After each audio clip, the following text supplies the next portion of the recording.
Assalamualaikum warahmatullahi wabarakatuh. Bagaimana kabarnya anak-anak? Semoga pagi hari ini sehat selalu sehingga bisa mengikuti pelajaran dengan baik. Anak, hari ini materi yang akan kita pelajari adalah tentang infak. Kemarin kita sudah mempelajari tentang berbagai ketentuan mengenai zakat fitrah, maka hari ini kita mempelajari tentang infak. Nah, mengenai infak ini ada beberapa hal yang akan kita bahas.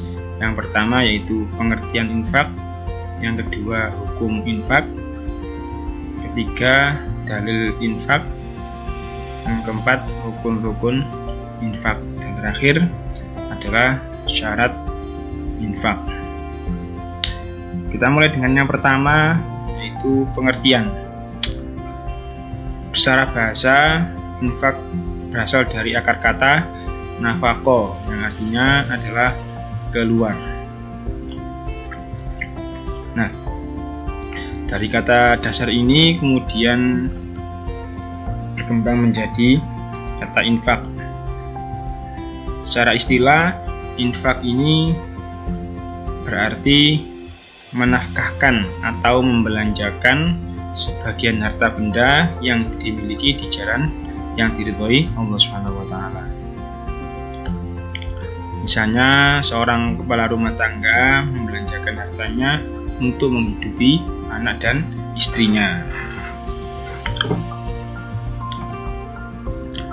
Selanjutnya, hukum infak.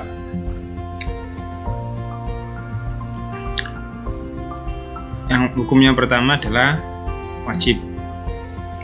Wajib ini apabila orang yang menerimanya adalah orang yang sangat membutuhkan. Nyatanya sudah sangat membutuhkan. Misalnya jika kita tidak menginfakkan sebagian harta kita kepada orang tersebut, maka orang tersebut akan mati misalnya. Maka kita wajib untuk menginfakkan harta kita, sebagian harta kita untuk orang tersebut. Nah, ini contohnya adalah seperti zakat, mahar, menafkahi keluarga, dan lain sebagainya. Yang kedua adalah hukum sunnah. Sunnah apabila mempunyai kelebihan harta dan kita mampu menginfakkan harta tersebut, itu berarti hukumnya adalah sunnah.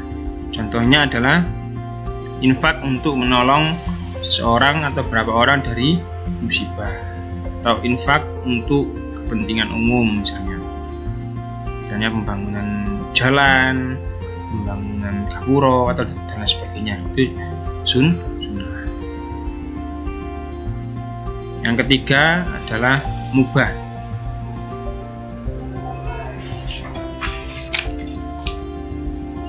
Mubah ini artinya dalam keadaan yang biasa, bisa diberikan dan jika tidak diberikan atau dikeluarkan tidak ada masalah. Nah, contohnya adalah hadiah, hibah, dan lain sebagainya. Artinya tingkat kebutuhannya tidak mendesak. Yang keempat adalah haram. Artinya hukum infak ini kemudian menjadi haram apabila harta yang diberikan digunakan untuk perbuatan yang tercela atau tidak baik. Misalnya untuk berjudi atau untuk membeli minuman keras dan sebagainya. Nah, bukan karena Allah, tapi untuk kemaksiatan atau hal-hal yang merugikan orang lain. Dari keempat hukum ini, hukum dasarnya dari infak adalah sunnah. Selanjutnya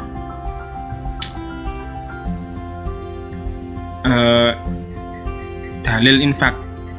Setidaknya ada 2 dalil yang menjadi dasar hukum dari infak. Yang pertama yaitu surat Al-Imran ayat 92 yang berbunyi lan tanalul birra hatta tunfiqu mimma tuhibbun wa ma tunfiqu min syai'in fa innallaha bihi alim. Artinya, kamu tidak akan memperoleh kebajikan sebelum kamu menginfakkan sebagian harta yang kamu cintai, dan apapun yang kamu infakkan tentang hal ini, sungguh Allah Maha mengetahui. Itu yang pertama. Yang kedua adalah hadis riwayat Muslim. Anfiq ya ibna Adam yunfiq alaik. Artinya, berinfaklah wahai anak Adam, maka engkau akan dibalas. Hadis riwayat Muslim. 2 dalil ini menjadi dasar tentang ketentuan infak, dan yang selanjutnya adalah rukun infak. Setidaknya ada 4. Yang pertama yaitu pemberi infak atau orang yang memberikan infak. Ini disebut munfik.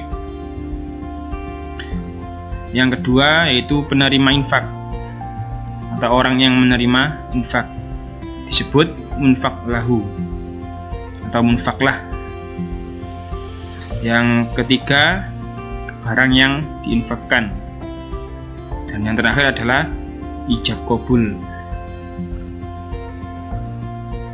Nah, kemudian selanjutnya ada syarat-syarat infak. Apa saja syarat-syarat infak itu? Syarat infak itu terbagi menjadi 2 jenis. Ada syarat untuk munfik atau orang yang memberikan infak. Ada syarat untuk barang yang diinfakkan. Kita mulai dari yang pertama, yaitu syarat munfik atau orang yang menginfakkan. Yang pertama yaitu orang yang memiliki harta berlebih. Artinya hartanya ketika dikeluarkan sebagian itu tidak sampai kebutuhan hidupnya, jadi habis. Yang kedua, ikhlas karena Allah. Artinya dia memberikan infak itu hanya karena atas dasar perintah dari Allah Subhanahu wa taala. Dan yang ketiga, tidak menyebut-nyebut infak yang telah diberikan. Ini masih terkait erat dengan keikhlasan tadi. Artinya, ketika seorang berinfak atas suatu hal, maka agar keikhlasannya terjaga, maka selayaknya dia tidak menyebut-nyebut infak di hadapan orang lain. Dan yang keempat, tidak menyakiti orang yang menerimanya. Ini juga sebenarnya masih terkait dengan yang kedua tadi. Artinya apa? Artinya ketika kita memberikan harta kita, sebagian harta kita kepada orang lain, atau menginfakkan harta kita kepada orang lain, maka harus mengikuti adab memberikan sesuatu kepada orang lain. Bagaimana akhlak yang benar? Misalnya memberikan dengan senyum, tidak cemburu. Maka ketika kita memberikan sesuatu kepada orang lain dengan wajah cemberut, maka itu bisa menyakiti hati orang lain, seakan-akan tidak ikhlas memberikan kepada orang yang diinfaki. Itu adalah syarat infak bagi orang yang berinfak. Yang kedua adalah syarat bagi barang yang diinfakkan. Setidaknya ada 6. Yang pertama itu harta yang boleh ditasarufkan. Artinya harta itu termasuk harta yang boleh untuk diberikan. Yang kedua adalah terpilih. Yang ketiga, harta yang bisa diperjualbelikan. Yang keempat, orang yang sah pemiliknya, artinya harta itu benar-benar miliknya, bukan milik orang lain atau bahkan bukan miliknya sendiri. Yang kelima, sah menerimanya. Dan yang terakhir adalah tanpa adanya pengganti. Jadi, ya sekedar memberikan, tidak ada penggantinya. Nah, sekian anak-anak penjelasan yang bisa saya sampaikan. Semoga apa yang saya sampaikan bisa dipahami dan memberikan manfaat yang sebesar-besarnya. Amin ya robbal alamin. Sekian, wassalamualaikum warahmatullahi wabarakatuh.